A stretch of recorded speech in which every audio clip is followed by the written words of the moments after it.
Claude Cowork has received an incredible number of updates over the past few weeks, and right now it is easily one of the most powerful AI agents out there for non-coders. But here's the thing, most people are just using a small fraction of what it can actually do. And today I'm going to share with you 12 different simple Claude Cowork features that will help you. Learn these and you will unlock your full potential. And I want to start with my most controversial tip. My first tip, Claude Cowork projects should only be used to organize your chats, not as a way to give Claude instructions. So inside Claude Cowork, there are things known as projects. Here are my projects. And if you open any of these, you will notice that here on the right, you can give project instructions. The idea is simple.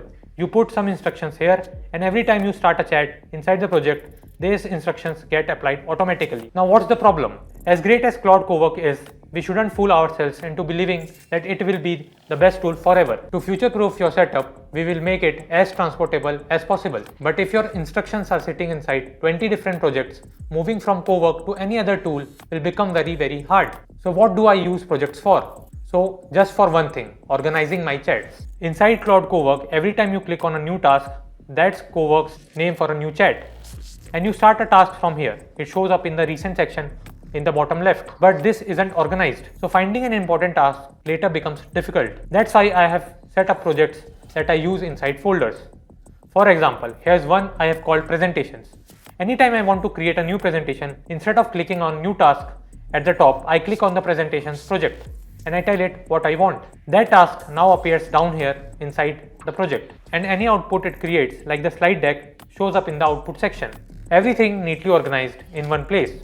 So for me, projects are basically a folder system for tasks. But if I don't put instructions in projects, how do I tell Claude Cowork how I want to work? For that, use trick number 2. As you already know, Claude Cowork works directly with the files and folders on your computer. Opening up my OneDrive, this is the main folder I have Claude Cowork working inside of.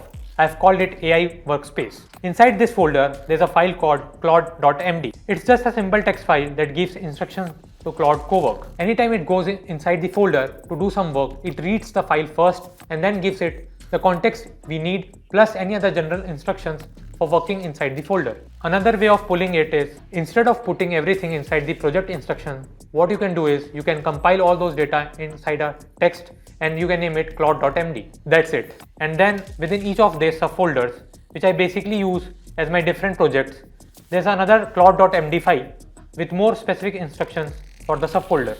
Now here's the beauty of this particular setup. The day you switch to a new tool, say Codex, the claude.md files, rename them to whatever the tool wants you for their instruction files, and you are ready to go. Now tip number 3.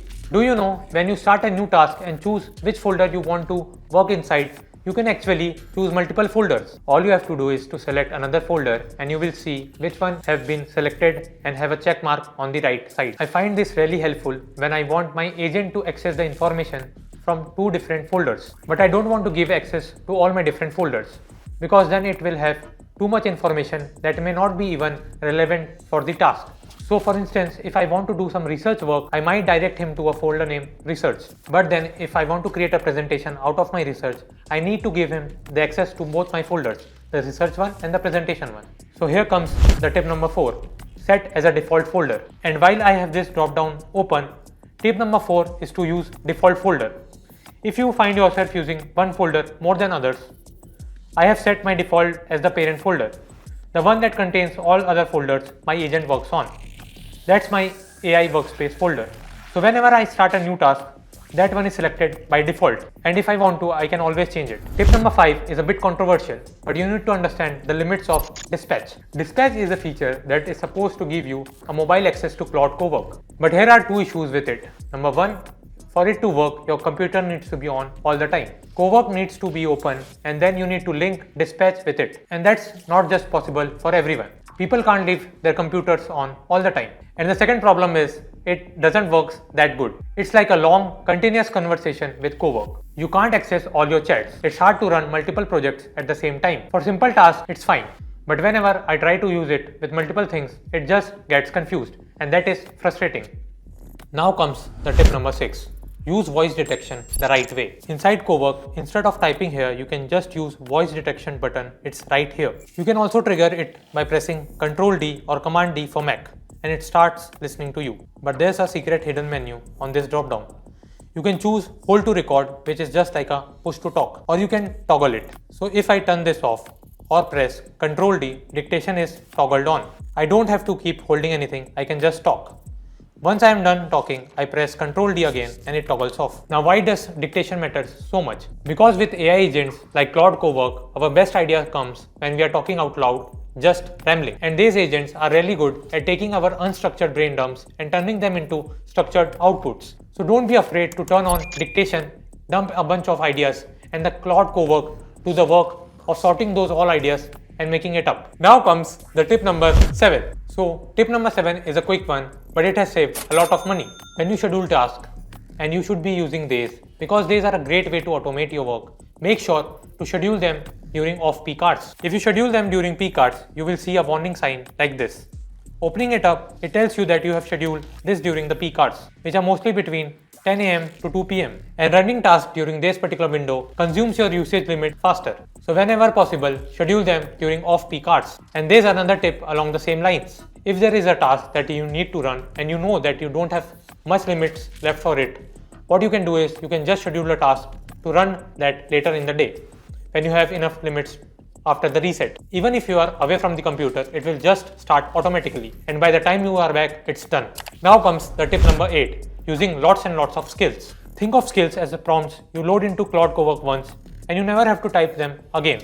Now, instead of using skills, a lot of people create one long set of instructions which is either inside their claude.md file or words inside their project instructions. Something like, always I tell you to open my email inbox, do XYZ, or maybe every time I tell you to update my CRM, ABC.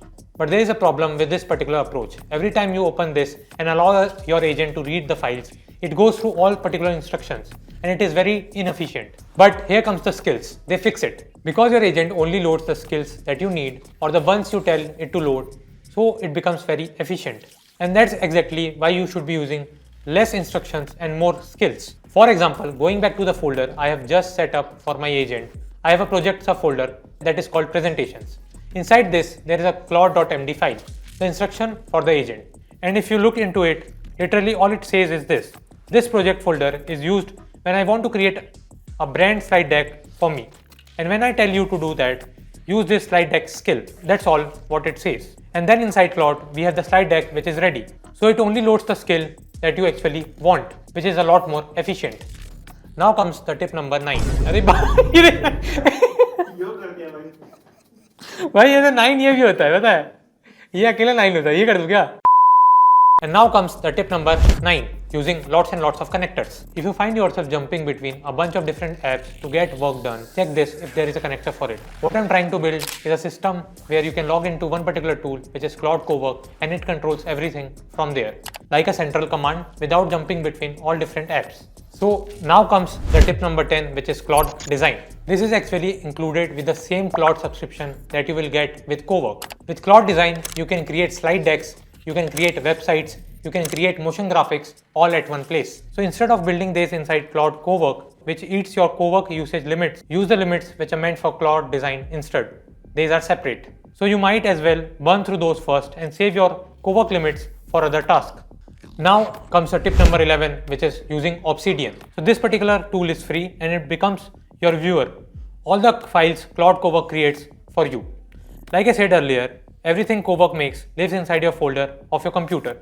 And frankly, that's not the most user-friendly way to operate your work.